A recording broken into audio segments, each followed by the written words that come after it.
back. Welcome to another episode of Nain Short in the New Year. Happy New Year to everybody. All those holidays that we missed, primarily because of lack of sleep and poor planning on my part mostly. Rick was available, but no, that was on me.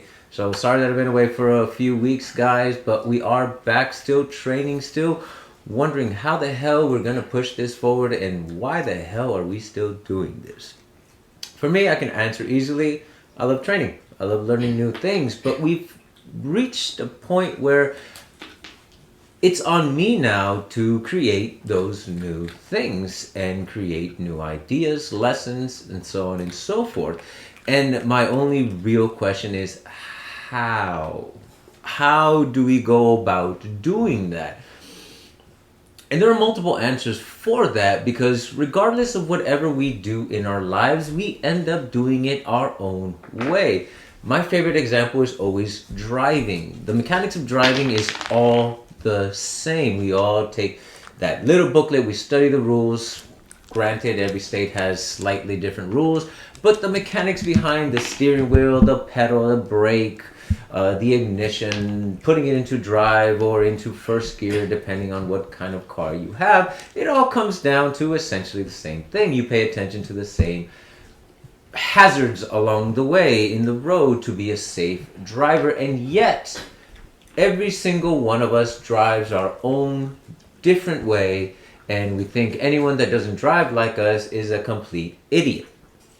Yes, I know it's true. You know it's true.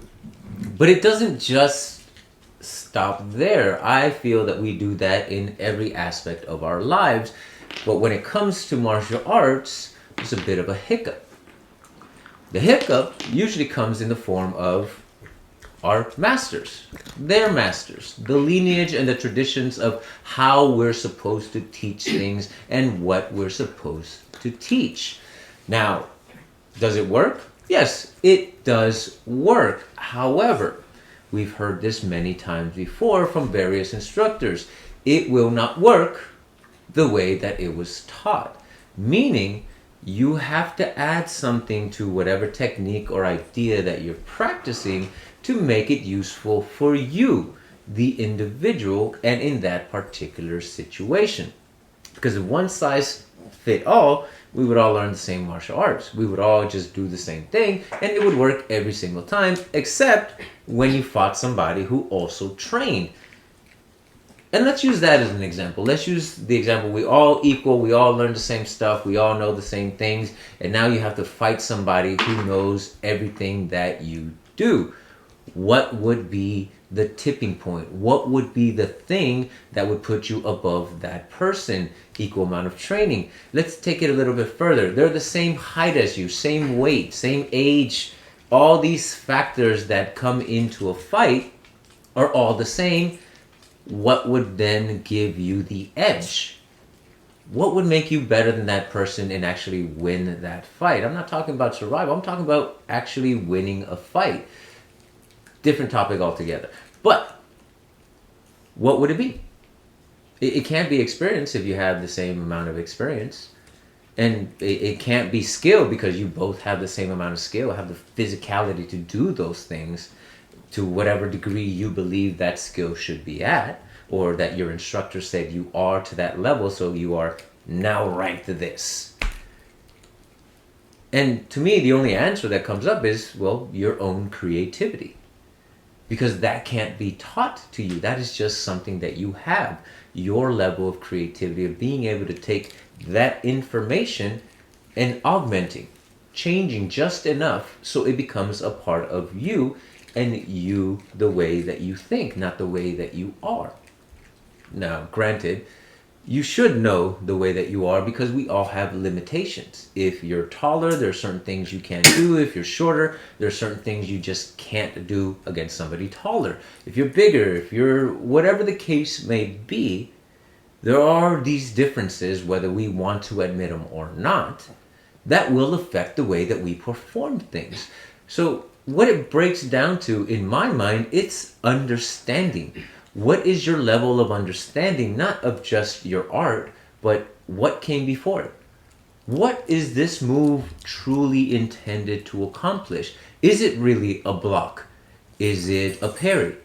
Is it meant to jam the person up? And if it isn't, what else do you have within your tool belt that would accomplish that goal?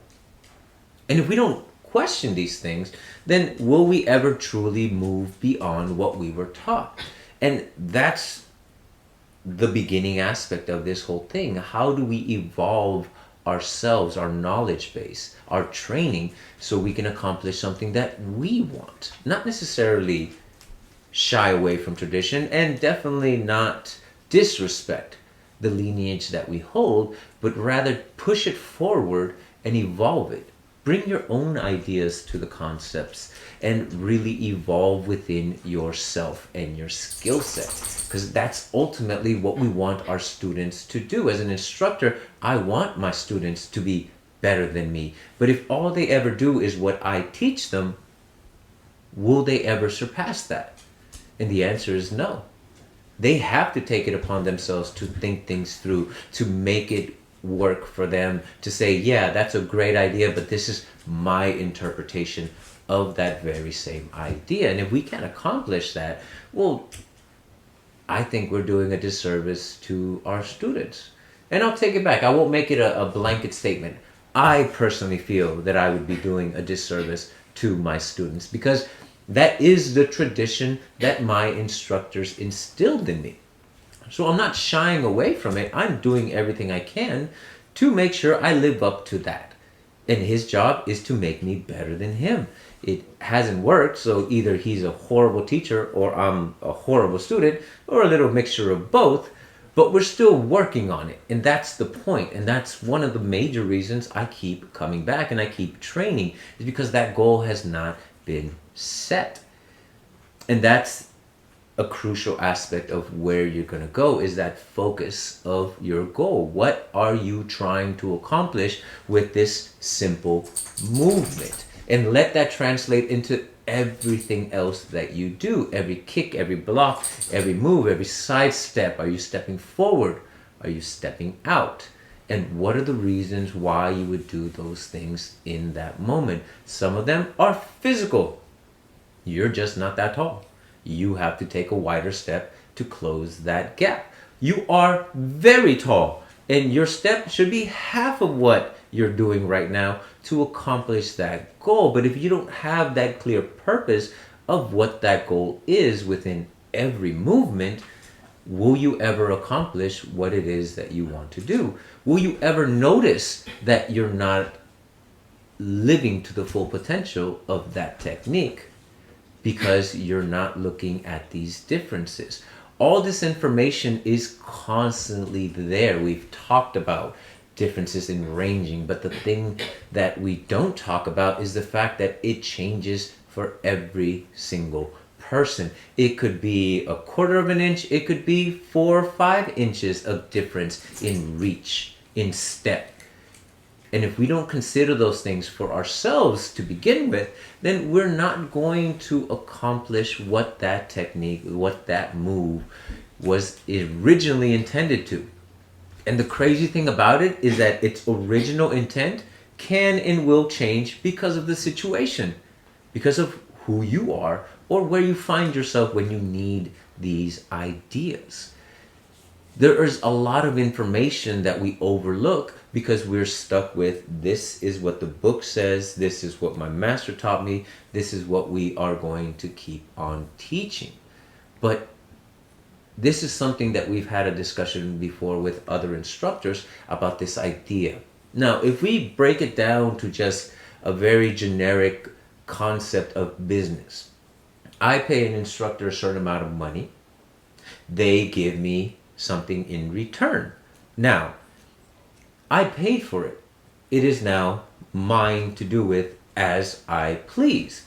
When you go to a store and you purchase something, they don't dictate what you can or cannot do with that something. Sure, there's warranties, and if you take it outside of that warranty, yeah, you probably won't get it fixed, you can't return it, whatever the case may be, but at the end of the day, it is yours to do with what you will, what you choose to do, whether you choose to follow the instructions to every last line, or you choose to go against every single instruction and do whatever it is that you want to do with it. But you paid for that product. It's now yours. You take it home. It's for you to use how you choose. But when it comes to martial arts, there's a tether to that. There's a name. There's a history that goes along with it. And I'm not saying we should be disrespectful of that. Not at all. I like to believe that I'm a very respectful person, and I see the history behind what people are doing. And I don't want to take away from any of that. But I also did pay for a service that I now can do with as I choose. Not change it for the sake of changing it because, oh, well, this is stupid. I'm going to do something better. No. This is something that doesn't quite work for me. So I'm going to change it so it does. So all the time and effort, the sweat equity that I put into getting this for myself, it's going to be useful because I'm going to make it useful for me. The way that I got it isn't working. But that doesn't mean it's not useful. That doesn't mean it can't be something that will work for me. But I have to put in the time and effort. It has to be studied.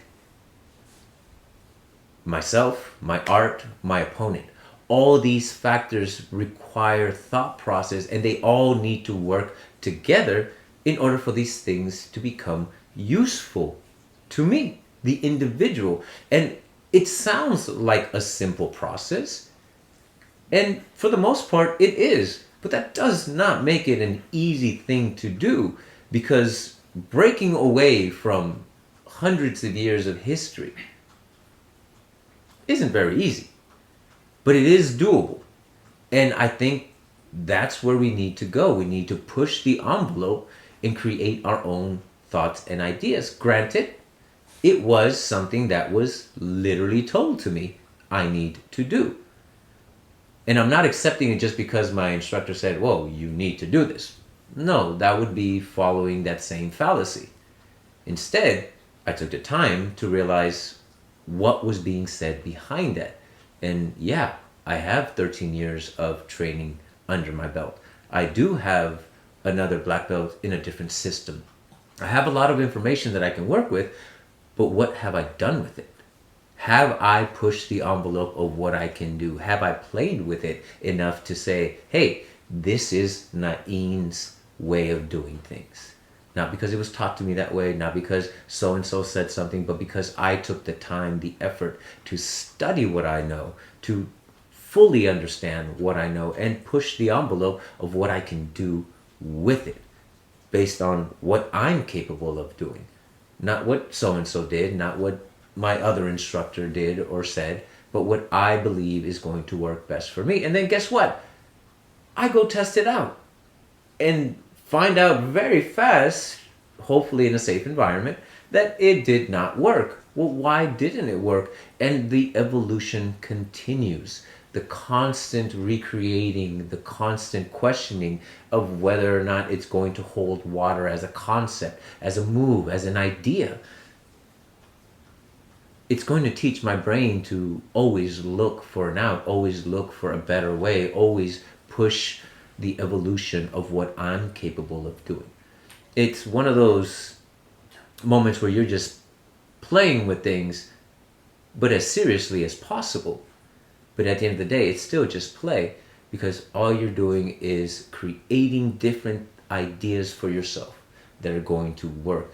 And I feel like this is the year. This is the year where we push things as far as we possibly can, pass them on to our students, and allow them, give them permission to do the very same for themselves.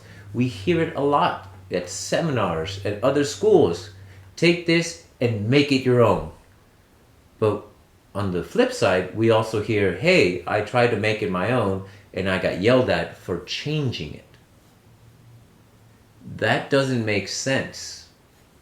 This should be the year where what we say to the students is what we're actually doing. So for me as an instructor, I need to start doing more of this so I can then teach my students how to do it for themselves.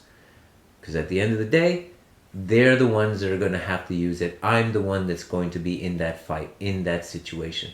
Not my system, not my teacher, and definitely not my students. It's just going to be them or myself.